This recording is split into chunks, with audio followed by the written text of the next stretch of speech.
الو، السلام عليكم ورحمة الله تعالى وبركاته. كيف الحال؟ تمام يا اخواننا، والله مكتوبة ومقدرة والحمد لله على كل حال، وهذا ما أراد الله. والله ما يعني أردنا هكذا، ولكن تسطرت،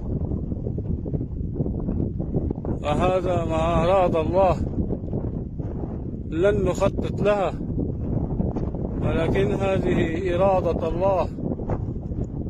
فيا أخواني أعفوا عني، أعفوا عني يا إخواني. كل من أراد مني دينا ولم أنجز أن أسدده له، يا إخواني كل من أراد مني دينا أريده أن يعفي عني.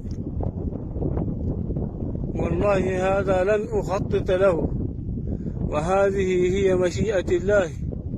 فيا إخواني أعفوا عني، ويا زوجتي ألزم الصبر، ويا زوجتي ألزم الصبر، ويا زوجتي ألزم الصبر، وابقي 10 على الوليدات.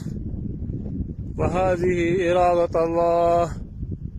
عفيت عنك فاعف عني، عفوت عنك فاعف عني، عفوت عنك فاعف عني. ويا أبي أعفي عني، ويا إخواتي أعفوا عني، ويا إخواتي أعفوا عني، ويا إخواني أعفوا عني، ويا أعمامي وعماتي أعفوا عني. واذكروني يذكركم الله، اذكروني يذكركم الله. وهذا ما أراد الله. والسلام عليكم ورحمة الله تعالى وبركاته. لا إله إلا الله محمد رسول الله. الله لا إله إلا هو الحي القيوم، لا تأخذه سنة ولا نوم، له ما في السماوات وما في الأرض. من ذا الذي يشفع عنده إلا بإذنه، يعلم ما بين أيديهم وما خلفهم، ولا يحيطون بشيء من علمه إلا بما شاء. وسع كرسيه السماوات والأرض ولا يؤوده حفظهما وهو العلي العظيم. والسلام عليكم ورحمة الله تعالى وبركاته. ولا إله إلا